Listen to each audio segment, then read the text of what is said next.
বাংলাদেশে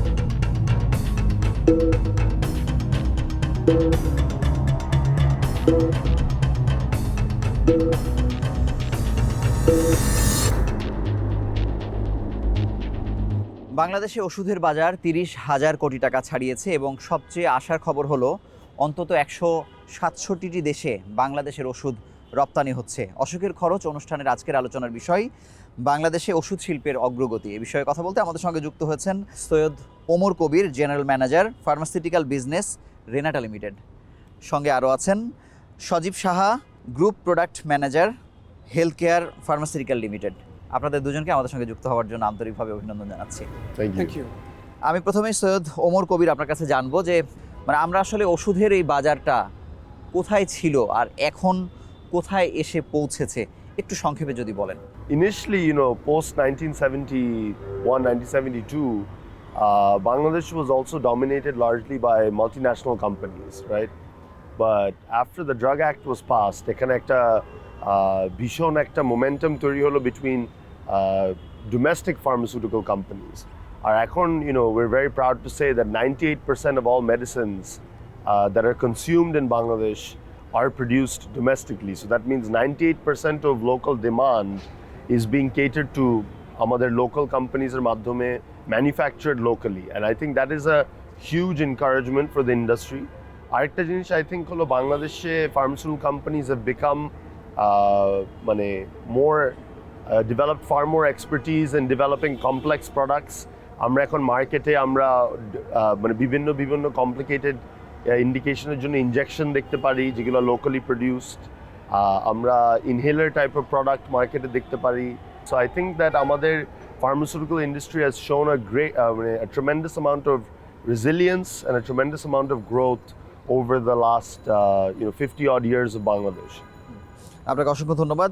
সজীব শাহ, আপনার কাছে জানবো যে বাংলাদেশ আসলে যে কয়েকটা ইন্ডাস্ট্রি নিয়ে আসলে গর্ব করে, যেমন গার্মেন্টস ইন্ডাস্ট্রি বা ওষুধ ইন্ডাস্ট্রি, অন্য ইন্ডাস্ট্রির সাথে ওষুধ শিল্পকে আসলে কোন জায়গা থেকে পার্থক্য করা যায়?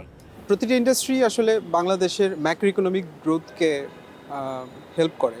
তো যদি আমরা অন্য ইন্ডাস্ট্রির সাথে, particularly garments, leather, T and in some extent fish, poultry, এর সাথে যদি আমরা আমাদের ফার্মাসিউটিক্যাল ইন্ডাস্ট্রিকে কম্প্যারিজন করি, তাহলে আমরা দেখব যে the objective of the pharmaceutical company is totally focused on serving our country people's need.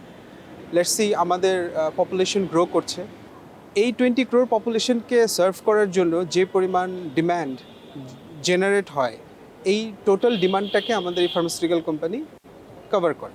In contrast, আমাদের গার্মেন্টস, আমাদের লেদার, আমাদের পোলট্রি, আমাদের any other industry you name, এগুলোর মূল objective কিন্তু export oriented. So this is the basic difference between the other industry and our pharmaceutical industry. Syed Omar কবির, আপনার কাছে জানবো যে আমরা যেমন আপনি বললেন যে 98% ওষুধ বাংলাদেশের যে চাহিদা সেটি আমরা মিট আপ করতে পারছি, এবং একই সঙ্গে রপ্তানি বাজার দেশের বাইরে আমরা ওষুধ যে রপ্তানি করছি সেটার মার্কেটটা আসলে কত বড় এখন? Sure. So I mean the global pharmaceutical market is massive. এখানে একটা ডিভিশন করা উচিত যে একটা হলো ইনোভেটর লেড ড্রাগস আর একটা হলো generic market, right? So Bangladesh এখন প্রিডমিনেন্টলি একটা জেনারিক মার্কেটে অপারেট করে। I would say that we're getting closer, definitely getting closer. But when we're talking about the global market বা এক্সপোর্টের মার্কেট, ওষুধ যে দেশের বাইরে যাচ্ছে, এই ওষুধগুলো we're going for generic markets. The next stage I think হলো আমাদের প্রোডাক্টগুলোকে বায়ো ইকুইভ্যালেন্ট করা। এখন এই বায়ো ইকুইভ্যালেন্স শব্দটা মানে কি? it actually basically means that আমরা যেভাবে বিদেশে যাওয়ার জন্য আপনার একটা পাসপোর্টের সঙ্গে বিদেশে যেতে একটা ভিসা দরকার হয়, এখন ওষুধ এক্সপোর্ট করার জন্য বায়ো ইকুইভ্যালেন্স আসলে একটা ম্যান্ডেটরি রিকোয়ারমেন্ট হয়ে গেছে। অ্যান্ড বায়োইকুইভ্যালেন্স মিনস আপনার হিউম্যান ক্লিনিক্যাল ট্রায়ালসে প্রমাণ করতে হবে যে আপনার ওষুধের কোয়ালিটি আর ইনোভেটরটার রিসার্চ মলিকিউলটার ওষুধের কোয়ালিটি হলো একই কিনা in terms of safety, in terms of efficacy. আর এটা আমরা চেক করি through very extensive human clinical trials যেগুলা have to be conducted abroad. কিন্তু আমার প্রশ্ন হচ্ছে যে এই যে বায়ো ইকুইভ্যালেন্ট ওষুধ আপনারা তৈরি করছেন, রাইট, সেটিকে আসলে ওষুধ প্রশাসন বা বাংলাদেশের যারা কর্তৃপক্ষ আছে তারা আপনাদেরকে আসলে অনুরোধ করছে বা করার জন্য আসলে কোনো ধরনের পেনিট্রেশন আছে কিনা, নাকি আপনারা সেলফ ইনডিউস হয়ে আসলে সেদিকে যাচ্ছেন? No, I mean, I can only speak on Renata's behalf, but এখন পর্যন্ত bioequivalence is not a requirement by the DGDA. And that's natural because obviously bioequivalence is quite an expensive exercise and it's quite a complex exercise. আমরা যদি বিদেশে successful হতে চাই তাহলে সেই পথ ওই ধরে পথটাতে আমাদের যেতে হবেই। আপনার কাছে আসবো। আমি একটু সজীব সাহেব আপনার কাছে জানবো যে এই যে বাংলাদেশেও আমরা জানি যে 250-র অধিক মানে রেজিস্ট্রেশন আছে, এই ধরনের ওষুধের কোম্পানি আছে, কিন্তু ওষুধ রপ্তানির ক্ষেত্রে আসলে কারা কেপেবল বা এই সংখ্যাটা কেমন? যদি আপনি মার্কেটের ডিস্ট্রিবিউশনটা দেখতে চান, অ্যাজ ওমর ভাই said, I mean the top 10 companies dominating the market, whether it is in a local market or or in international a market? international market. And in other way, যদি আপনি top 10 or mostly in top 15 যদি আপনি count করেন, তাদের R&D capacity, তাদের manufacturing capacity এবং with addition তাদের regulatory capacity, I must add it, এদের যে ক্যাপাসিটিটা আছে that is pretty outstanding. I mean that is pretty closer to the the global standard, at least they are trying. আচ্ছা, so যদি আপনি অন এ নাটশেল পুরো বিষয়টাকে দেখেন, তাহলে top 15 maximum you can count on top 20 companies that are leading the export business, and I'm sure these 20 companies will be leading the export business in future. আপনাকে অসংখ্য ধন্যবাদ। আমরা ছোট্ট একটি বিরতি নিয়ে আবার আলোচনায় ফিরছি।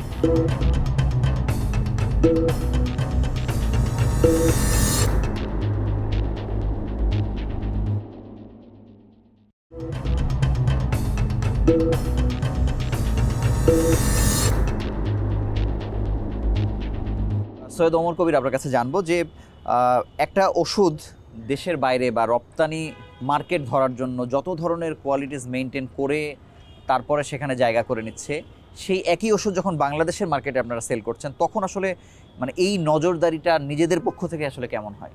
আমরা ইউএসএ যে ওষুধগুলো বিক্রি করছি বা আমরা ইউরোপে যে ওষুধগুলো বিক্রি করছি, ওই এক্স্যাক্ট একই ওষুধই কিন্তু আমরা বাংলাদেশে বিক্রি করছি। ওই একই র মেটেরিয়াল মানে কাঁচামাল, একই ফর্মুলেশন, একই manufacturing process, and most importantly it's operated in the same manufacturing facility. So যে ফেসিলিটিতে আমাদের সেই ইউএসএফডি অ্যাপ্রুভ ফেসিলিটি বা ইউজিএমপি বা এমএইচআরএ অ্যাপ্রুভ ফেসিলিটি থেকে যে ওষুধ বেরোচ্ছে, ওই ওষুধই যেটা বিদেশে যাচ্ছে ওই ওষুধই কিন্তু বাংলাদেশে যাচ্ছে। আপনাকে অসংখ্য ধন্যবাদ।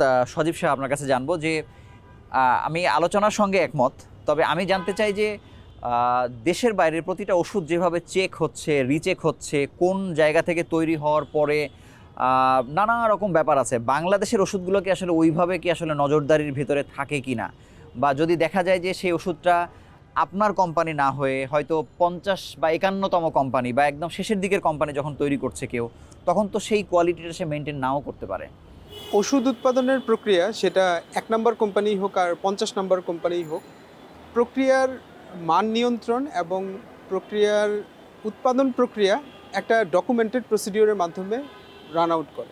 কিছু পার্থক্য তৈরি হয়ে যায় যখন কোম্পানিগুলো গুড র ম্যাটেরিয়াল সোর্সিংয়ের চেষ্টা করে, যেটা আসলে ওষুধের গুণগত মানের মধ্যে একটা প্রধান ডিটারমিনেটর। সেকেন্ড অফ অল, আমরা খুবই সুচারুভাবে আমাদের দেশীয় যে প্রোডাক্টগুলো যে তৈরি করি, বাজারে যে দিচ্ছি, প্রতিটা স্টেপ, প্রতিটা ধাপে আমরা মানটাকে নিয়ন্ত্রণ করি এবং এই মান নিয়ন্ত্রণের প্রক্রিয়াটাও খুব রেগুলেটেড। এইটাও আমাদের প্রোডাক্ট লঞ্চিংয়ের শুরু থেকে এবং উইথ কোর্স অফ টাইম এই প্রতিটা জিনিস চেক হয় আমাদের রেগুলেটরদের দ্বারা, এবং তারা নিশ্চিত করে যে প্রতিটা ব্যাচের ভ্যারিয়েন্স ইজ কোয়াইট আইডেন্টিক্যাল। আপনি খুব বেশি 1-2টা ইনসিডেন্স, আইসোলেটেড ইনসিডেন্স থাকতে পারে, বাট আপনি অন জেনারেল খুব বেশি কোনো ইনসিডেন্স কিন্তু পাবেন না। আমরা প্রথম সারির কোম্পানি বা রিলেটিভলি লো ভ্যালু আর্নার কোম্পানি সবাই আমরা এই মানটাকে রক্ষা করার চেষ্টা করি।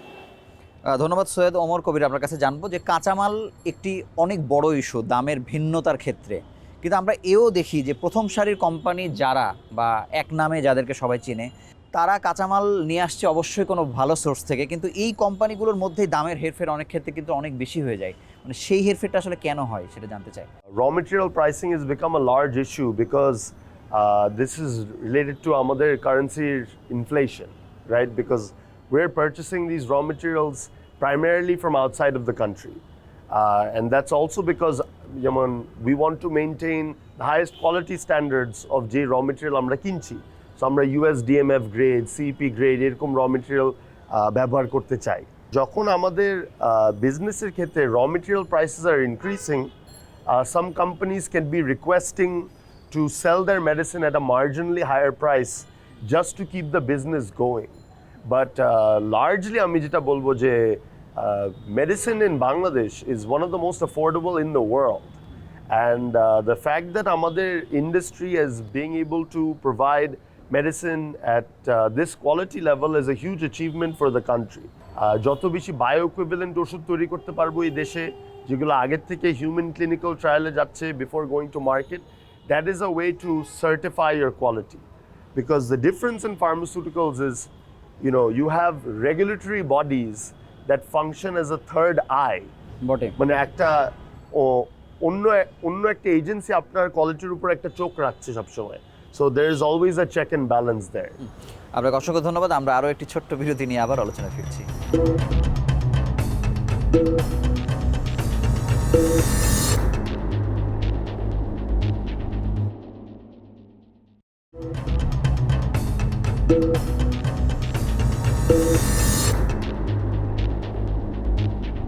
সদীপ শাহ, আপনার কাছে জানবো যে এই যে কাঁচামালের যে সোর্সের ভিন্নতা থাকে, কেউ হয়তো ভারত থেকে কাঁচামাল নিয়ে আসছে, কেউ হয়তো পশ্চিমা দেশ থেকে নিয়ে আসছে, কিন্তু আমি কত দূর পর্যন্ত অ্যালাউ করতে পারি? এখানে আসলে মানে মানের পার্থক্য অনেক বেশি হয়ে যায় কিনা, যেহেতু দামের পার্থক্য হয়েই যায়, আপনার কাছে জানবো। র মেটেরিয়ালস ইন্ডিয়া থেকে আনা হোক বা চায়না থেকে আনা হোক, that is not a primary determinant. The determinant is in which factory দি র material is being produced, right? কিছু ফ্যাক্টরি আছে যারা সিপি গ্রেড র মেটেরিয়ালস বানায়, কিছু ফ্যাক্টরি আছে USDMF গ্রেড র মেটেরিয়ালস বানায়। আমাদের প্রাইমারি অবজেক্টিভ থাকে আমরা এই সার্টিফাইড কোম্পানিগুলো থেকে র মেটেরিয়ালসটা নিয়ে আসি, কারণ all the drugs are synthetic drugs, কারা কতটুকু ভালো পরিমাণে ইম্পিউরিটিসকে অ্যাভয়েড করে সিনথেসিস করতে পারতেছে, that is the primary determinant, and that is the primary focus for the therapeutic medicine, right? So বিষয়টা আসলে ঠিক ইন্ডিয়া থেকে আনা বা চায়না থেকে আনা বা US থেকে আনা বা ইভেন মানে প্রক্রিয়াজাত কিভাবে করছে সেটার কিভাবে উপর depend। বানাচ্ছে, the manufacturing procedure, that is important. ধন্যবাদ। সৈয়দ ওমর কবির, আপনার কাছে জানবো যে পার্শ্ববর্তী দেশ ভারত অনেক কিছুর সঙ্গে আমাদের তুলনাটা কিন্তু চলে আসে। আমাদের এই এত অগ্রগতির পরেও আমরা যদি পার্শ্ববর্তী দেশের সঙ্গে আমাদেরকে একটু তুলনা করতে যাই, আমরা আসলে কোন জায়গায় আছি, তারা আসলে কোথায় আছে? So relative to the Indian pharmaceutical industry, I would say, we're still a fair amount behind. And that's because এখন ইন্ডিয়াকে বলা হয় the pharmacy of the world, right? And that's because Indian companies have registered bioequivalent products across, a huge number of countries, and now they have their own operations in the US, in Europe, in Australia, Canada. I mean, Renata is present in Europe through our subsidiary Renata Ireland. We have our subsidiary Renata UK. But going forward, as I mentioned earlier, the higher number of products we can sell abroad, that will immediately allow us to be more competitive in the global landscape. So I think we can look to them for inspiration. But I think that Bangladesh is very much on the track that we're getting into a phase where we're being able to compete. And in terms of quality, I would say that there is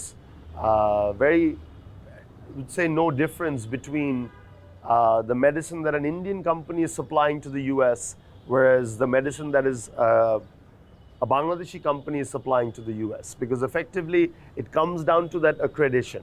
Apnar product ta ki USFDA approved, apnar facility ta ki USFDA accredited, and that is really the important point. ধন্যবাদ। সদীপ শাহ, আপনার কাছে আসবো যে আসলে এই আমাদের মান আরও বাড়াতে বা আমরা ইন্টারন্যাশনাল মার্কেটে আরও আমাদের মানে অংশগ্রহণ আরও বাড়াতে আসলে আমাদের আসলে কোন দিকে এখন মনোযোগ দেওয়া উচিত বলে আপনি মনে করেন? আমাদের মানের যে বিষয়টাকে আপনি বারবার সামনে আনার চেষ্টা করছেন, সেটা অবশ্যই একটা ইম্পর্টেন্ট ব্যাপার। বাট আমরা যেটা মনে করি যে আমাদের গ্লোবাল রেগুলেটরি যে এফিসিয়েন্সি লেভেল এটা আমাদের বাড়ানো উচিত। আপনাকে ধন্যবাদ। আমরা অনুষ্ঠানের শেষ প্রান্তে আপনার কাছে জানবো যে ওষুধ কোম্পানি বা ওষুধ জনগণ যখন কিনে তারা ভাবে যে আমাদের কাছে অনেক টাকা দিয়ে আসলে ওষুধটা কিনতে হচ্ছে, যদিও আমরা অনেক আলোচনাতেই দেখছি যে ইন্টারন্যাশনাল মার্কেটের থেকে অনেক কমে আসলে আমরা ওষুধটা কিনতে পারছি। আপনার কাছে জানবো যে ওষুধ কোম্পানি যারা আসলে স্বাস্থ্য খাতে কাজ করছে তারাও কি আসলে বিজনেস ফোকাসড নাকি সেবা ফোকাসড, অথবা আসলে কিভাবে আসলে মানুষের সেবা করছেন? অবশ্যই ওষুধ একটি সেবা পণ্য, এটির মাধ্যমে অবশ্যই সেবা আপনারা দিয়ে যাচ্ছেন, কিন্তু এর পেছনে আরও কি আছে যেটি আসলে মানুষ জানে না? Sure. So I think that's a really good question. I think generally, obviously, medicines, Bangladesh pharmaceutical industry, you will see that companies are always actively trying to serve people. মানে মানুষকে সেবা করতে চেষ্টা করছে। আর আমি speaking from the Renata perspective, Renata's storyটা আসলে একটু ভিন্ন in the sense that Renata Limited, while we're a publicly traded company, Renata Limited is actually owned by an NGO. It is owned by Sajda Foundation. 51% of Renata is owned by an NGO. So what that really means is, যখন আপনি Renata Limitedের প্রফিটটা দেখেন, ওই প্রফিটের largest share কিন্তু যাচ্ছে সাজদা ফাউন্ডেশনের কাছে। আর সাজদা ফাউন্ডেশন ইন টার্ন ওই প্রফিটটা নিয়ে কিন্তু মানুষদেরকে সাহায্য করতে চেষ্টা করছে across health, across education, across financial inclusion. So ওষুধ কোম্পানিদের কিন্তু সবসময়ও there is a different side other than just business, and that is how we can help the people of Bangladesh. আপনাদের দুজনকে অসংখ্য ধন্যবাদ আমাদের সঙ্গে যুক্ত হওয়ার জন্য, এবং আবার আন্তরিকভাবে অভিনন্দন জানাচ্ছি। Thank you so much. Thank you so much. স্বাধীনতার 50 বছরে বর্তমানে বাংলাদেশের ওষুধের বাজার 30,000 কোটি টাকা ছাড়িয়েছে। খুব শিগগিরই আমরা দেখতে চাই এটি 50,000 কোটি টাকা ছাড়িয়ে যাক। একইভাবে বাংলাদেশের বাজারের ওষুধ নিয়ে যে নানা ধরনের কথা বা গণমাধ্যমে আমরা নানা ধরনের শিরোনাম দেখি, সেটি যেন পরিবর্তন হয়। আমরা এক্সপোর্টের জন্য যে কোয়ালিটির ওষুধ আমরা আসলে দেশের বাইরে দিচ্ছি, সেই ওষুধ যেন বাংলাদেশের প্রত্যেকটি ফার্মেসিতে শোভা পায়। এই ছিল আজকের মতো। আগামী পর্বে আবারও নতুন কোনো বিষয় নিয়ে হাজির হব। সেই সময় পর্যন্ত ভালো থাকুন, সুস্থ থাকুন।